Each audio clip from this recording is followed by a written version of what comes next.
Hello नमस्कार, जय हिंद साथियों। मैं उमा शंकर गुप्ता आप सभी का स्वागत करता हूं आपके अपने YouTube परिवार श्री रमा एकेडमी में। साथियों, आज के इस सेशन में हम लोग प्रायिकता प्रोबेबिलिटी पर विस्तार से चर्चा करेंगे, जो कि एग्जाम पॉइंट ऑफ व्यू से बहुत बहुत ज्यादा इंपॉर्टेंट है। तो इसको आज एक एक करके खत्म करते हैं। आप देख पा रहे हो, प्रोबेबिलिटी में कई टाइप के क्वेश्चंस पूछे जाते हैं। डाइस वाले अलग पूछे जाते हैं, आपके कार्ड्स वाले, आपके कॉइन्स वाले, इन सभी टाइप के क्वेश्चंस को भी हम समझेंगे। साथ ही साथ मेंस में कैसे लिखें, प्रायिकता के क्वेश्चंस को किस तरीके से आंसर राइटिंग में लिख सकते हैं, उसे भी आज हम लोग समझेंगे। क्लियर है? तो चलिए शुरू करते हैं। प्रायिकता प्रोबेबिलिटी। चुन्नीलाल को भी प्रोबेबिलिटी सीखना है। इसके पहले हमने काफी लेक्चर्स ले लिए हैं मैथ के, आप उन्हें एक बार चेकआउट करिए और परसेंटेज जो प्रतिशत वाला जो टॉपिक है उसे जरूर समझिए, ताकि यहाँ पर प्रायिकता जो है आपको किसी भी तरीके का कोई भी डाउट ना आए, प्रॉब्लम ना आए, क्योंकि प्रतिशत जो है वो लिंक्ड है हमारे प्रायिकता से। क्योंकि प्रायिकता का मतलब ही क्या होता है? चांसेस। किसी भी घटना, इवेंट के होने की चांसेस, कितने परसेंट चांस है, क्या वो घटना हो पाएगी, नहीं हो पाएगी, होने के चांसेस, ना होने के चांसेस। तो किसी घटना, इवेंट के होने की या फिर ना होने के जो चांसेस हैं, उसी को हम लोग क्या बोलते हैं? प्रोबेबिलिटी बोलते हैं। तो चुन्नीलाल भी प्रोबेबिलिटी सीखेगा, आप लोग भी इस लेक्चर के बाद प्रोबेबिलिटी का बेसिक नॉलेज आपको हो जाएगा। और अगले लेक्चर में हम लोग इसके और भी ज्यादा प्रश्न बनाएंगे। क्लियर? तो चलिए शुरू करते हैं।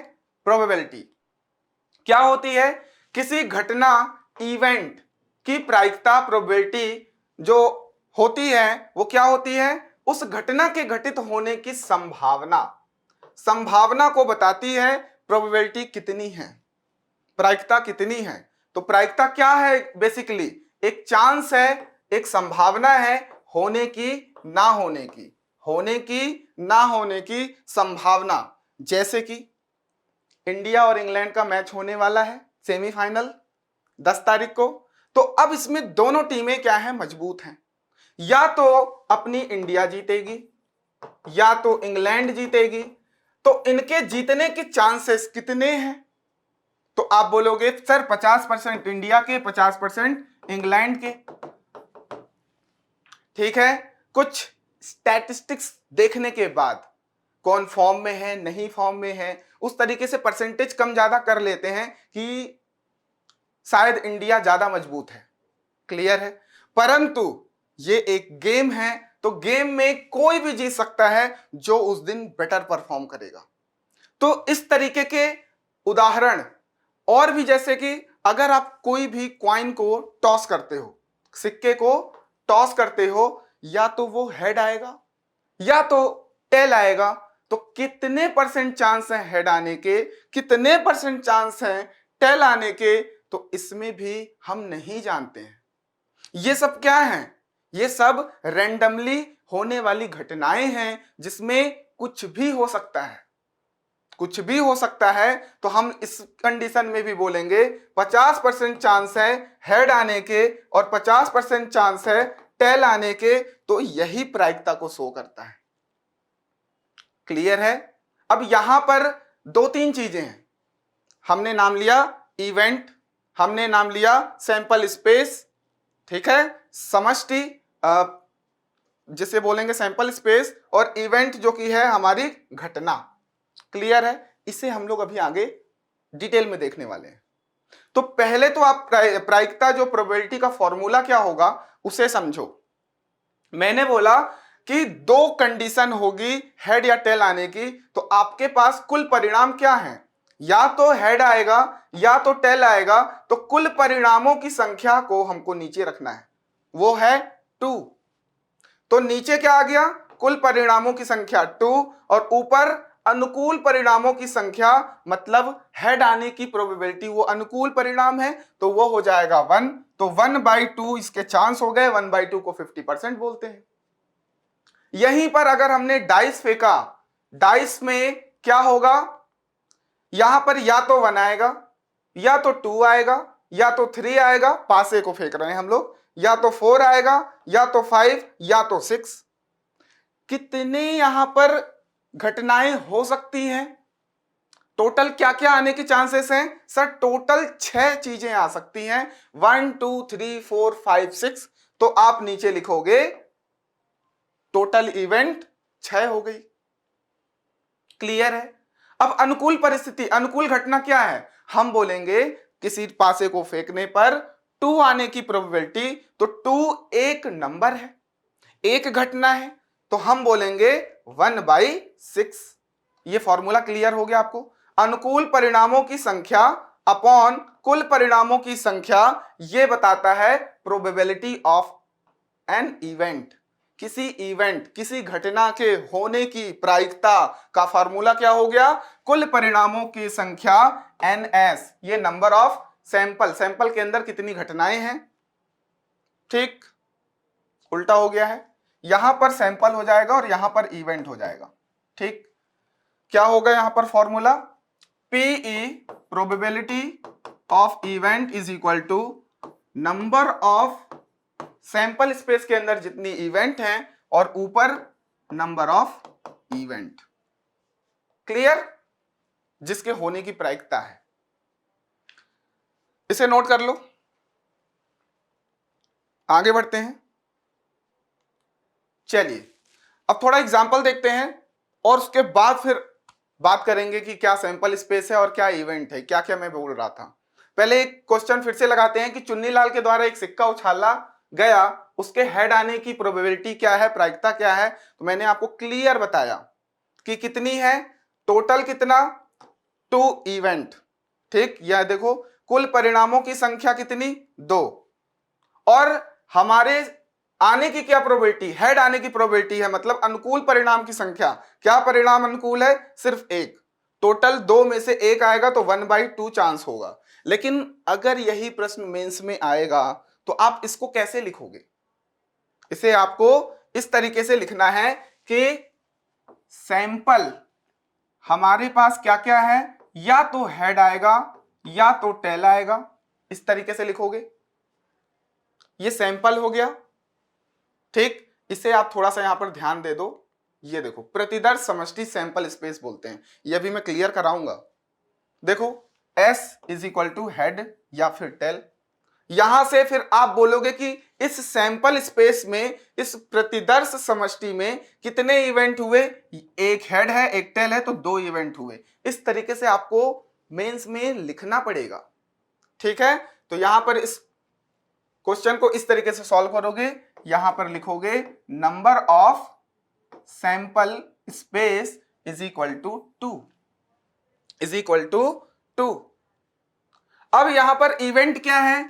इवेंट है सर हेड आने की प्रोबेबिलिटी, चित आने की प्रोबेबिलिटी। तो ये हो गया क्या, नंबर ऑफ इवेंट, और जो कि हो गया 1, ऐसे लिखना है। ठीक, अब हम जानते हैं प्रोबेबिलिटी की परिभाषा जानते हैं, प्रोबेबिलिटी का फॉर्मूला जानते हैं कि प्रोबेबिलिटी किसी इवेंट के होने की क्या होती है? तो होती है नंबर ऑफ सैंपल स्पेस नीचे जाएगा और नंबर ऑफ इवेंट जो है वो ऊपर आएगा। ये चीज आपने कर दी। तो नंबर ऑफ सैंपल स्पेस में हमारा टोटल कितने नंबर हैं? 2 हैं, और नंबर ऑफ इवेंट होने की प्रायिकता कितनी है? 1 है। तो यहां से प्रोबेबिलिटी हमारी आ गई किसी इवेंट, मतलब हेड आने के प्रोबेबिलिटी 1/2, जिसको हम लोग परसेंटेज में 50% बोलते हैं। ये हम लोग समझे थे वहां पर परसेंटेज में, प्रतिशत वाले टॉपिक में। क्लियर कर को वहां पर आप एक बार उस वीडियो को भी देख लोगे। ठीक, इसे नोट कर लोगे। इस तरीके से आपको पूरा लिखना पड़ेगा। ठीक है, अगला क्वेश्चन कि चुन्नीलाल जो है एक डाइस को थ्रो करता है। क्या करता है? एक डाइस, एक पासे को थ्रो करता है। पासे में विषम संख्या आने की प्रायिकता बतानी है, विषम संख्या आने की प्रायिकता बतानी है। ठीक, तो सबसे पहले विषम संख्या देखो कौन कौन सा है। एक 1 हो गया, एक 3 हो गया, एक 5 हो गया, और बाकी जो बच रहे हैं ये सब सम है। 2 4 6 ये सम है। तो 3 ऐसे नंबर्स हैं पासे के अंदर जो विषम संख्या है। तो सबसे पहले आपको लिखना है स्पेस, सैंपल स्पेस क्या क्या है। सैंपल स्पेस में आप लिखोगे कि सर पासा फेंकने पर 1 भी आ सकता है, सर पासा फेंकने पर 2, 3, 4, 5 या फिर 6, इनमें से कुछ भी आ सकता है। इतनी घटनाएं मैक्सिमम हो सकती हैं। तो यहां पर आप बोलोगे क्या कि sir number of sample space कितनी हो गई, 6 हो गई। ये कुल घटनाएं हो सकती हैं। अब अनुकूल घटना की बात कर लें, विषम संख्या हमारी अनुकूल घटना है, ठीक है। तो हमारे पास क्या बोलेंगे, इवेंट। इवेंट क्या है कि सर या तो 1 आए, कि या तो 3 आए, या तो 5 आए, ये हमारे क्या हो गए, अनुकूल घटनाएं हो गई। जो कि कितने नंबर्स हैं, सर नंबर ऑफ इवेंट में कितने नंबर्स हैं, 3 हैं। कितने हैं, 3 हैं। अब हमने क्या बोला, प्रायिकता निकालनी है इवन नंबर आने की, सॉरी विषम संख्या आने की, ऑड नंबर आने की, ठीक। तो क्या होगा प्रायिकता, प्रायिकता विषम संख्या आने की। देखो इवेंट मतलब होता है घटना, और कौन सी घटना, विषम संख्या होने की घटना। और विषम संख्या कितनी है, 3 है। टोटल कितने नंबर्स आ सकते हैं, कितनी घटनाएं हो सकती हैं पासा फेंकने पर, 6 हो सकती हैं। तो यहां से हमारा आंसर आ गया 3 1 जा 3, 3 2 जा 6, 1/2 मतलब 50%। इस तरीके से आपको मेंस में लिखना है, समझना है, और फिर इसको इस तरीके से प्रेजेंट करना है। क्लियर हो गई बात, नोट करके आगे बढ़ते हैं। अब एक क्वेश्चन है कि चुन्नीलाल के पास एक बैग है, ठीक। मान लेते हैं ये बैग है। बैग के अंदर, थैले के अंदर क्या है, 3 लाल बॉल हैं, 5 हरे बॉल हैं और 4 काले रंग के बॉल हैं। क्या क्या, सबसे पहले रेड कलर के 3 बॉल हैं, फिर उसके बाद ग्रीन कलर के 5 बॉल हैं, उसके बाद काले रंग के 4 बॉल हैं, ठीक। टोटल कितने बॉल्स हो गए, इनको सम करोगे। पूछ क्या रहा है, सर इतने बॉल्स हैं, लाल 3 हैं, हरे 5 हैं और काले 4 हैं। अब इसमें से चुन्नीलाल एक बॉल को निकालेगा, ठीक। एक बॉल वो भी रैंडमली निकालेगा, रैंडमली निकालेगा। यादृच्छा कहते हैं रैंडम को, ठीक है। रैंडमली निकाला तो उसके लाल रंग होने की प्रोबेबिलिटी क्या होगी, मतलब वो जब चुन्नीलाल बॉल को निकाले बैग से, थैले से, तो वो लाल कलर का ही बॉल हो, इसकी प्रोबेबिलिटी बतानी है हमको। क्या समझ में आया क्वेश्चन, कि एक थैला है, थैले में 3 कलर के अलग अलग बॉल हैं, 3 हमारे पास रेड कलर के, 5 ग्रीन कलर के और 4 ब्लैक कलर के। उसमें से हमारा चुन्नीलाल एक बॉल निकालेगा, बॉल के रेड कलर के होने की प्रायिकता हमको बतानी है। तो हम लोग जिस तरीके से अभी करते आए हैं वैसे ही करेंगे कि सर जो सैंपल स्पेस है, सैंपल स्पेस में कितनी घटनाएं हैं, टोटल आप ये पूरा का पूरा नंबर आप जोड़ दोगे, क्योंकि ये टोटल नंबर ऑफ बॉल्स हैं। कितनी है, 3 + 5 + 4, ये कितना हुआ, 5 4 9 और 3 12। तो सैंपल स्पेस में हमारे पास 12 नंबर्स हैं, सैंपल स्पेस में हमारे पास 12 नंबर्स हैं। ये हो गया हमारा NS। क्लियर है क्या इतनी बात। तो यहां पर आप क्या लिख सकते हो, कुल परिणामों की संख्या। ये हमारे पास क्या लिख सकते हो, कुल परिणामों की संख्या। ये मेंस में ऐसे ही लिखोगे। ये हमारे पास सैंपल स्पेस आ गया। अब रेड कलर के बॉल कितने हैं, 3 हैं। 3 बॉल ऐसे हैं जो रेड कलर है और हमको बॉल निकालना है एक, वो रेड कलर का ही होना चाहिए। तो ये हमारे क्या बोल सकते हैं, कौन सा परिणाम हो गया, हमारे अनुकूल परिणाम हो गए। तो अनुकूल परिणामों की संख्या कितनी हो गई, 3, यहां पर लिखो अनुकूल परिणामों की संख्या।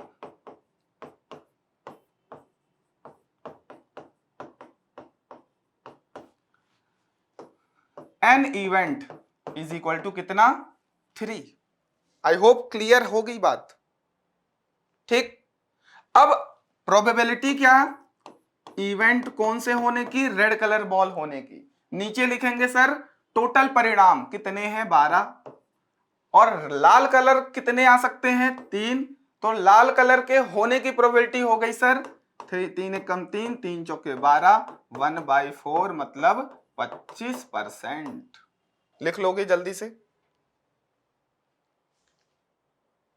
तो इस तरीके से हमने 3 टाइप के प्रश्न करना सीखा। एक तो कॉइन वाले, सिक्के वाले, एक तो पासे को फेंका हमने, एक डाइस को फेंका, और एक बैग है, बैग के अंदर अलग अलग कलर के बॉल्स हैं, उनमें से हमने एक रैंडम बॉल को चूज किया, वो एक पर्टिकुलर कलर का होना चाहिए, उसके होने की प्रोबेबिलिटी को हमने निकालना सीख लिया। ठीक है, ये हो गया बेसिक नॉलेज। अब मेंस में कुछ ऐसे भी प्रश्न पूछे जा सकते हैं कि एक्सपेरिमेंट क्या होता है, प्रयोग क्या होता है। प्रोबेबिलिटी के चैप्टर में ये सीधा सीधा पूछा जा सकता है। तो प्रयोग क्या? जो हम फेंके, पासा हमने फेंका, यही तो एक्सपेरिमेंट है। जो हमने टॉस किया कॉइन को, यही तो एक्सपेरिमेंट है। जो हमने बॉल चूज करने वाली, जो बैग के अंदर बॉल रखा, उसमें से बॉल निकाला, यही तो प्रयोग है, यही तो एक्सपेरिमेंट है। तो यहां से परिभाषा क्या बोलोगे? ऐसी प्रत्येक क्रिया जिसे करने पर कुछ परिणाम प्राप्त हो, प्रयोग कहलाते हैं, एक्सपेरिमेंट्स कहलाते हैं। अब एक्सपेरिमेंट्स दो तरीके का होता है। क्या? एक तो निर्णयात्मक, ठीक, क्वांटिटेटिव एक्सपेरिमेंट, और दूसरा यादृच्छिक प्रयोग, रैंडम एक्सपेरिमेंट। एक तो रैंडम है और एक क्वांटिटेटिव है, जो कि निर्णयात्मक है, जिसमें क्लियर पता होगा कि क्या आने वाला है। परंतु इसमें रैंडम एक्सपेरिमेंट में हमको नहीं पता है, क्योंकि ये रैंडम एक्सपेरिमेंट है, हमको नहीं पता क्या होने वाला है। क्लियर है? क्या रिजल्ट आने वाला है। अब जैसे कि देखो, अगर मैं 2 में 2 को जोड़ूंगा तो 4 ही आएगा, क्या इसके अलावा कुछ और आ सकता है क्या? अगर मैं 2 में 3 जोड़ूं तो क्या 5 ही आएगा? अगर इस टाइप के एक्सपेरिमेंट्स कर रहा हूं तो आप बोलोगे ये निर्णयात्मक प्रयोग है। ऐसे प्रयोग जो समान परिस्थितियों के अंतर्गत दोहराने पर समान परिणाम आए। अब 2 को 2 से जोड़ोगे, 1 नहीं 10 बार जोड़ोगे तो भी 4 ही आएगा। क्या वो बदल जाएगा? क्या नहीं। इसलिए ये निर्णयात्मक प्रयोग है। परंतु अगर एक कॉइन को टॉस करोगे तो हो सकता है हेड आ जाए, दूसरी बार करोगे तो फिर से हेड आ सकता है, तीसरी बार करोगे तो हो सकता है हेड या टेल, कुछ भी आ सकता है। मतलब अगर हमने कॉइन को फेंकने वाले एक्सपेरिमेंट को बार बार किया तो रिजल्ट हमें बार बार अलग अलग मिलेंगे। तो ऐसे प्रयोग को रैंडम एक्सपेरिमेंट कहेंगे। लेकिन प्रयोग होने पर रिजल्ट सेम आए तो हम बोलेंगे निर्णयात्मक प्रयोग है। क्लियर? क्या होता है यादृच्छिक प्रयोग? ऐसे प्रयोग जिन्हें एक समान परिस्थितियों में दोहराने पर, एक समान परिस्थिति, हम कोई भी परिस्थिति चेंज नहीं कर रहे हैं और उस एक्सपेरिमेंट को बार बार दोहराते हैं, तो परिणाम जो है वो निश्चित नहीं होगा, परिणाम बदलेगा। ऐसे एक्सपेरिमेंट को यादृच्छिक प्रयोग कहते हैं, ऐसे एक्सपेरिमेंट्स को रैंडम एक्सपेरिमेंट कहते हैं। जैसे कि टॉस को उछालना, उसमें हेड भी आ सकता है, टेल भी आ सकता है। जैसे कि डाइस को फेंकना, पासे को फेंकना, जैसे कि ताश की गड्डी में से कोई एक पत्ते को चूज करना। ये सारे के सारे क्या हैं? रैंडम एक्सपेरिमेंट्स हैं। ये सारे के सारे क्या हैं? हमारे यादृच्छिक प्रयोग हैं। तो इतनी बात क्लियर है, इसे नोट कर लीजिए।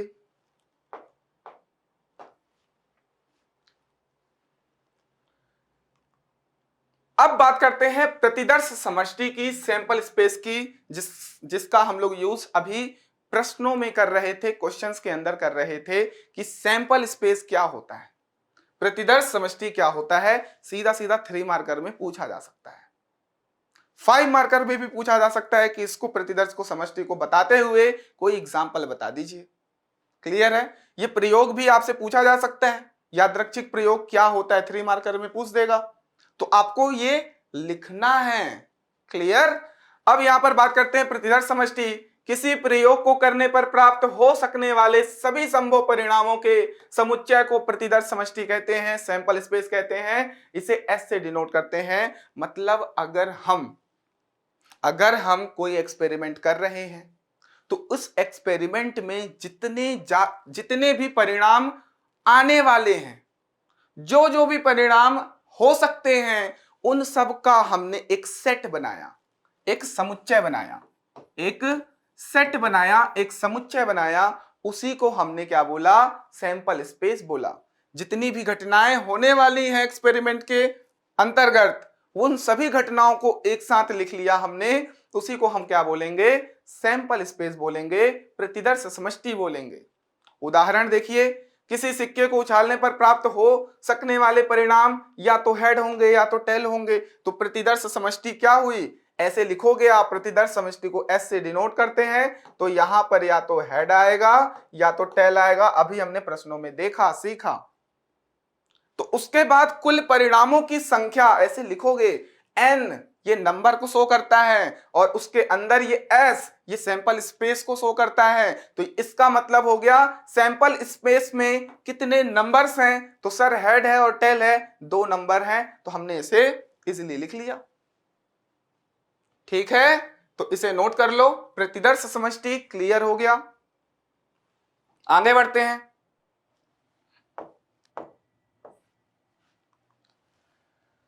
अब बात करते हैं प्रतिदर्श समष्टि में अगर हमने पासे को फेंका तो प्राप्त होने वाले परिणाम 1 2 3 4 5 6, हमारा सैंपल स्पेस क्या हो गया? एस। आप ऐसे ब्रैकेट भी बनाओगे, इसको मंझिला कोष्ठक भी बोलते हैं। ठीक है, 1 2 3 4 5 6 इसमें लिख लोगे। इसमें जो परिणामों की संख्या है वो कितनी है? 6 है। N s number of sample space, ठीक, 6। और अगर हमने बात किया 2 सिक्के को उछाला हमने, ये बहुत अच्छा है। 2 सिक्के अगर हम उछालते हैं तो क्या क्या परिणाम आ सकते हैं? देखो, या तो दोनों में हेड हेड आएगा, दोनों को एक साथ उछाल रहे हैं, या तो एक में हेड आएगा एक में टेल आएगा, या तो एक में टेल आएगा एक में हेड आएगा, या तो दोनों में टेल टेल आएंगे। इसके अलावा और कुछ नहीं हो सकता, इसके अलावा और कुछ भी नहीं हो सकता। तो यहां पर टोटल परिणामों की संख्या, कुल परिणामों की संख्या कितनी हो गई? 1 2 3 4। तो हमने लिख दिया नंबर ऑफ सैंपल स्पेस। प्रतिदर्श समष्टि में परिणामों की संख्या कितनी हो गई? 4 हो गई। अगर यहीं पर हमने 3 कॉइन को टॉस किया होता तो वहां पर 8 परिणाम आते। वो क्या क्या होंगे हम लोग अगले लेक्चर में समझेंगे, बहुत सारे प्रश्न हम लोग बनाएंगे। ठीक है, प्रोबेबिलिटी के बहुत सारे क्वेश्चंस हम लोग अगले लेक्चर में देखेंगे जो कि बहुत इंपॉर्टेंट होगा एग्जाम के लिए। अभी हम लोग क्या कर रहे हैं? अभी हम लोग बेसिक क्लियर कर रहे हैं। अभी हम लोग मेंस में आंसर राइटिंग में क्या क्या पूछा जा सकता है वो देख रहे हैं, और प्रोबेबिलिटी क्या होती है और बेसिक बेसिक क्वेश्चंस देख रहे हैं ताकि इसको समझ सकें। नोट कर लोगे इसे। अब बात करते हैं किसकी? घटना की, इवेंट की। मैं बार बार बोल रहा हूं घटना इवेंट, घटना इवेंट। समष्टि, प्रतिदर्श समष्टि के अंदर जो भी चीजें हो रही हैं वो घटनाएं हैं, इवेंट हैं, है ना? तो इवेंट का समुच्चय सेट ही क्या है? प्रतिदर्श समष्टि है ना? अगर पासे को फेंका था तो 6 चीजें आ सकती हैं, मतलब वो 6 घटनाएं हैं, वही हमारे इवेंट्स हैं। टॉस किया हमने, हेड और टेल आने की, ये घटना है, इसी को इवेंट बोल रहे हैं। और उनका जो सेट है, समुच्चय है, वो हमारा प्रतिदर्श समष्टि सैंपल स्पेस है। आई होप क्लियर हो गया। किसी भी प्रयोग के लिए उसके प्रतिदर्श समष्टि के प्रत्येक उप समुच्चय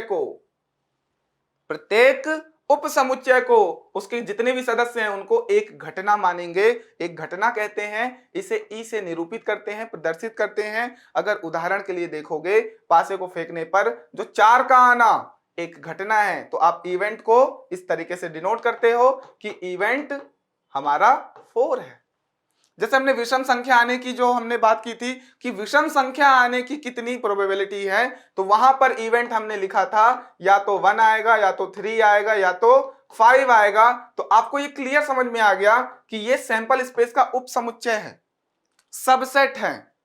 उप समुच्चय किसका? सैंपल स्पेस का, प्रतिदर्श समष्टि का, क्योंकि उसमें 6 नंबर्स थे, उसी का एक भाग है, इसलिए हम लोग इसको बोलते हैं उप समुच्चय, सबसेट। ठीक है, तो ये हो गए हमारे क्या? इवेंट। कुल परिणामों की संख्या कितनी हो गई? 1। इसमें कितनी हो गई? 3। अगर किसी भी पासे को फेंकते हैं तो उसमें सम संख्या आने की जो घटना है वो क्या क्या है? 2, 4, 6, मतलब परिणामों की संख्या कितनी हो गई? 3। ये सब क्या है? हमारे इवेंट हैं। ये सब क्या है? हमारे घटना है। बार बार मैं इसलिए बोल रहा हूं कि आपको याद हो जाए। क्लियर? आगे बढ़ते हैं। अब हम लोग बात करते हैं कार्ड्स की, जो कि बहुत इंपॉर्टेंट है। कार्ड सब लोगों ने देखा है, बहुत सारे लोगों ने खेला भी होगा, है ना? पत्ते, हाँ, रात रात में खेला होगा। तो क्या होते हैं कार्ड्स? देखते हैं, हम लोग समझते हैं। जिन्होंने कार्ड्स कभी नहीं देखा या कभी नहीं खेला है, कभी नहीं उसके बारे में जाना है, तो उनको जानना जरूरी है। प्रोबेबिलिटी में इससे क्वेश्चंस बनेंगे। तो आज आपको समझ में आना चाहिए कि टोटल कार्ड्स कितने होते हैं। हमारे पास 52 कार्ड्स होते हैं। टोटल 52 कार्ड्स होते हैं। उसके अंतर्गत हमने उसे 2 पार्ट में डिवाइड किया। ठीक, 26, 26 दोनों को सम करेंगे 52 कार्ड्स। ठीक है, 26 कितने जो हैं वो ब्लैक कलर के हैं, काले कलर के हैं। कुछ इस तरीके का देख पा रहे हो, ये सब काले हैं, और कुछ रेड कलर के होते हैं। तो 26 कितने होंगे? 26 क्या होंगे? रेड कलर के होंगे, जो कि लाल कलर का होगा। सबसे पहले तो यही समझना है कि जो ताश की गड्डी है, ताश की गड्डी में नंबर कितने हैं? टोटल 52 कार्ड्स हैं। उन 52 कार्ड्स में 26 काले कलर के पत्ते हैं और 26 लाल कलर के पत्ते हैं। ये क्लियर है? अब इन 26 को भी आधा आधा डिवाइड कर दो, 13, 13, और इधर इसको भी 13, 13 में डिवाइड कर दो, 13, 13। अब इसमें ऐड करो 13 क्या? 13 हुकुम के पत्ते। ठीक, इस तरीके का आपने देखा होगा। ये देखो, ये वाला, ये किंग, इसको बोलते हैं किंग हुकुम का, जिसको इंग्लिश में बोलते हैं स्पेड। क्या बोलते हैं? स्पेड। उसके बाद 13 जो है चिड़ी के पत्ते होंगे, क्लब होंगे। क्लब मतलब चिड़ी। इस तरीके का डायग्राम होगा, कुछ इस तरीके का। ये चिड़ी के पत्ते हो गए। तो क्या क्या देखा हमने? सर 52 पत्ते हैं, 52 को 2 भागों में डिवाइड किया, 26, 26, 26 काले हैं, 26 लाल हैं। तो आपको ये ध्यान रखना है, काले वाले के अंदर हुकुम और चिड़ी होता है, स्पेड्स और क्लब होता है, रेड में नहीं होता है। ये जो डायग्राम दिख रहा है ये चिड़ी का, ये सारे के सारे काले होंगे। ये जो हुकुम का दिख रहा है आपको, ये वाला, ये जो दिख रहा है ब्लैक कलर का, है ना, उल्टा पान जो बना होता है, ये कितने हैं? ये 13 हैं, जो कि हमारे पास काले कलर के हैं। अब लाल कलर वाले देखते हैं। लाल 26 पत्ते हैं, जिसमें से 13 पान के पत्ते हैं, जो कि हार्ट्स होते हैं, जो कि रेड कलर के होते हैं। ये आपको दिख रहा है। ठीक, और इसके अलावा 13 जो होते हैं डायमंड्स होते हैं, जिसको हम लोग ईंट बोल सकते हैं। देखो, हिंदी में जो बोला जाता है ईंट बोला जाता है, जो इंग्लिश में खेलते हैं वो डायमंड खेलते हैं। समझ में आ रहा है? कंफ्यूज मत होना कि सर ईंट को आप डायमंड बोल रहे हो, नहीं। तो हिंदी में क्या बोलते हैं? ईंट बोलते हैं, इंग्लिश में डायमंड बोलते हैं, क्योंकि इसकी जो संरचना है वो डायमंड जैसी है। तो हमने क्या क्या देख लिया? 13 पत्ते जो हैं हुकुम के हैं, स्पेट्स के हैं, 13 चिड़ी के हैं, क्लब के हैं, 13 हार्ट्स के हैं, पान के हैं, और 13 जो है ईंट के हैं, डायमंड के हैं। ये हार्ट बिल्कुल वही दिल, हाँ समझ गए। अब इसके अलावा देखो कितने हो गए? टोटल 52 पत्ते हो गए। ठीक, अब इनको डिवाइड कैसे किया गया है ये समझोगे, ठीक है ना? सबसे पहले आपको देखना है एस, इक्का, जिसको 1 नंबर हम जानते हैं। ठीक है, वहां 1 नंबर ऐसे नहीं लिखा होगा, उसमें इक्का लिखा होगा, ए लिखा होगा। उसके बाद 2 3 4 5 6 7 8 9 10 ऐसे करके ये टोटल 10 पत्ते हो गए आपके पास। कितने हो गए? 10 पत्ते हो गए, टोटल 10 पत्ते हो गए।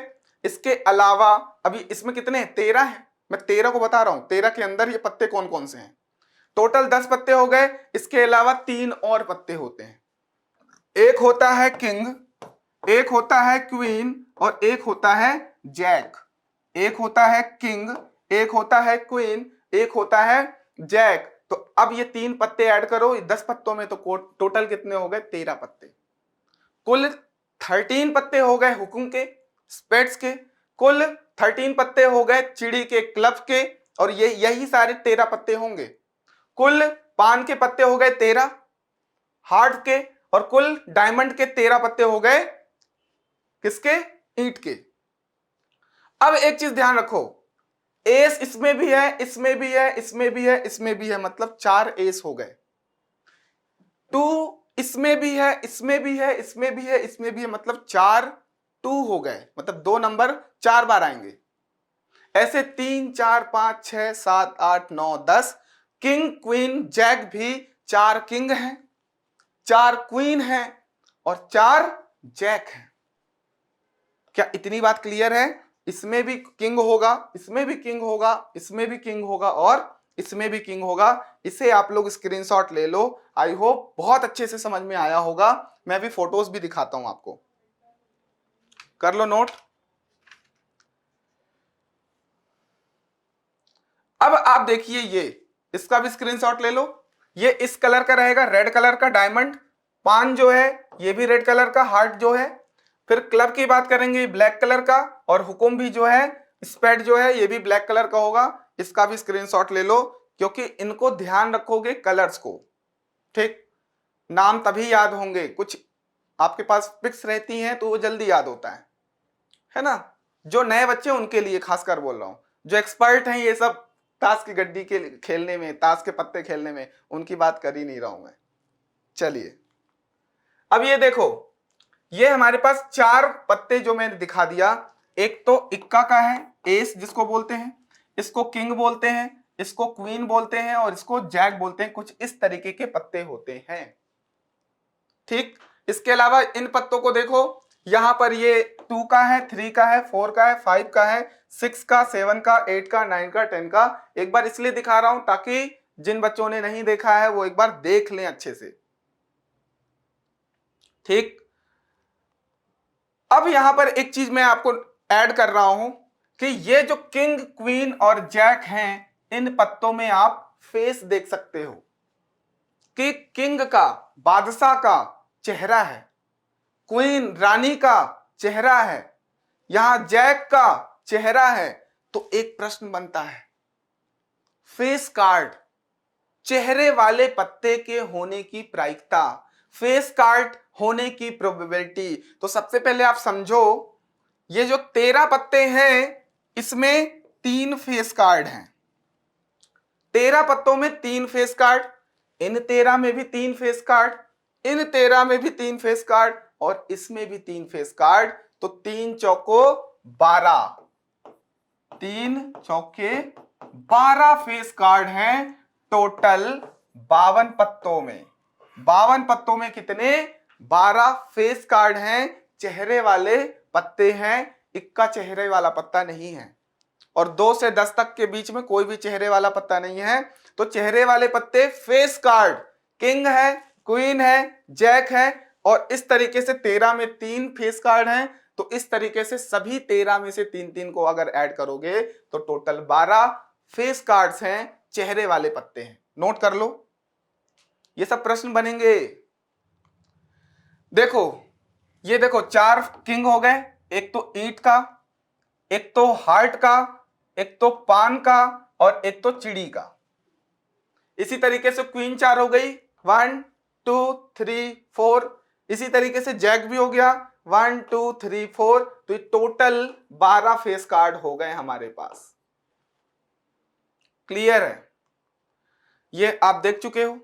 चलिए एक क्वेश्चन देखते हैं इससे कि अगर हमने क्या, चुन्नी लाल ने ताश की गड्डी में से एक पत्ता खींचता है और उस पत्ते के बादशाह मतलब किंग होने की क्या प्रोबेबिलिटी होगी, किंग होने की क्या प्रोबेबिलिटी होगी। तो आपको क्या करना है, मेंस में लिखना है तो आप बकायदा लिखोगे ताश के पत्तों की संख्या, ऐसे सॉल्यूशन लिखोगे, ताश के पत्तों की संख्या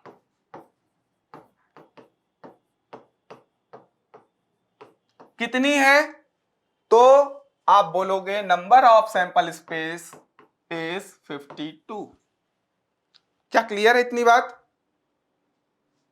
number of sample space, sample space में टोटल 52 पत्ते हो गए। अब हमारा क्या है, प्रतिकूल जो घटना है वो है बादशाह होने की।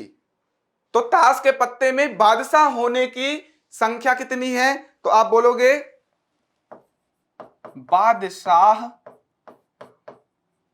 के पत्तों की संख्या। नंबर ऑफ इवेंट हो गया, ये हमारे कितने हो गए, कितने बादशाह हैं आप देख पा रहे हो, एक तो हमारे पास डायमंड का है, एक हार्ट का है, और एक तो पान का है, और एक चिड़ी का है, स्पेड और क्लब का। तो 4 बादशाह हैं, तो 4 हमारे पास इवेंट हो गए, 4 हमारे पास प्रतिकूल घटनाएं हो गई, 4 हमारे पास बादशाह के पत्ते हो गए। अब अगर बात करें प्रोबेबिलिटी निकालने की कि बादशाह का पत्ता ही होगा, जब चुन्नी लाल 52 पत्तों में से एक पत्ता खींचेगा तो वो बादशाह का ही पत्ता होगा, उसके होने की प्रोबेबिलिटी क्या होगी। तो सर नीचे जो आप लिखते हो नंबर ऑफ सैंपल स्पेस लिखते हो, मतलब प्रतिदर्श समष्टि लिखते हो, टोटल नंबर लिखते हो जो कि है 52, और ऊपर लिखते हो प्रतिकूल अनुकूल जो भी घटनाएं हैं वो कौन कौन सी हैं, नंबर ऑफ इवेंट जो कि है 4। तो ये हमारे पास आ गया answer, probability of to get king card is 4/52। अगर इसे डिवाइड करोगे तो 4 1 जा 4 और 4 3 जा 1/13 आपका आंसर आएगा। इसे नोट कर लो, 1/13 आपका आंसर आएगा, और इसी तरीके से आपको प्रदर्शित करना है। ठीक, ये हो गया हमारा बादशाह के पत्तों की संख्या मतलब अनुकूल घटनाएं, ये हो गया ताश के पत्तों की संख्या मतलब total number of sample space, मतलब टोटल कितनी घटनाएं हो सकती हैं, बार बार बोल रहा हूं। तो प्रोबेबिलिटी हमारी आ गई 1/13। अब अगर हमने एक पत्ता खींचा, चुन्नी लाल ने एक पत्ता खींचा ताश की गड्डी में से, मतलब 52 पत्तों में से, तो वो पत्ता फेस कार्ड हो, उसकी प्रोबेबिलिटी क्या होगी, फेस कार्ड होने की प्रोबेबिलिटी क्या होगी। तो हमने प्रोबेबिलिटी पढ़ा है क्या, number of sample space, number of event, आप पूरा वो डिटेल में लिखोगे, क्लियर है। तो नंबर ऑफ सैंपल स्पेस कितना है 52, मतलब टोटल पत्तों की संख्या, टोटल घटनाएं नीचे लिखोगे। अनुकूल घटनाएं कौन कौन सी हैं, मतलब क्या आना है, तस्वीर वाले पत्ते, फेस कार्ड। सर 3 इसमें थे, इसमें 3, इसमें 3, इसमें 3, 13 में से तो कितने हो गए थे 12, 3 चौके 12, मैं बार बार बता रहा हूं, ये आपका आ गया 12/52, 12/52 हमारा आंसर हो गया, जो कि बताता है कि फेस कार्ड होने की प्रोबेबिलिटी, तस्वीर वाले पत्ते होने की प्रायिकता, जब चुन्नी लाल ने 52 पत्तों में से एक पत्ता खींचा था। तो आई होप आपको इतना प्रोबेबिलिटी का समझ विकसित हो गया होगा, और जो भी प्रश्न हमने यहां पर किया है वो भी समझ में आ गया। तो इस लेक्चर को, जिनको प्रोबेबिलिटी में बहुत दिक्कत होती है, इस लेक्चर को एक बार और देखेंगे, ठीक, नोट कर लेंगे पूरा का पूरा इस लेक्चर को। अगले लेक्चर में हम लोग इसके और भी न्यूमेरिकल्स, और भी क्वेश्चंस बनाएंगे कि और भी टाइप के, 3 सिक्के फेंके तो क्या होगा, 2 डाइस को एक साथ फेंका तो क्या होगा, इन पत्तों वाले प्रश्नों में और कैसे कैसे प्रश्न बन सकते हैं। तो इन सभी के लिए हम एक और लेक्चर लेकर के आएंगे, ठीक है। तब तक के लिए आप लोग टेलीग्राम के चैनल से जुड़ जाइए, हमारा ऐप को इंस्टॉल कर लो, बाकी के सोशल मीडिया हैंडल से भी जुड़ जाओ, जहां पर आपको करंट अफेयर टेलीग्राम से जुड़ी जाओ, जहां पर आपको करंट अफेयर वगैरह बहुत अच्छे से बताया जाता है और क्विजेस वगैरह कराई जाती है। ठीक, किसी भी तरीके का डाउट हो आप कमेंट करिए और टेलीग्राम पे कोई भी क्वेश्चन पूछ सकते हो, चाहे वो किसी भी सब्जेक्ट का हो। तो मैं क्लियर बोल रहा हूं, कोई दिक्कत नहीं है, आप जो तरीके का प्रश्न पूछोगे मैं बताऊंगा। ठीक, तो जब तक प्यार बनाए रखिए, धन्यवाद।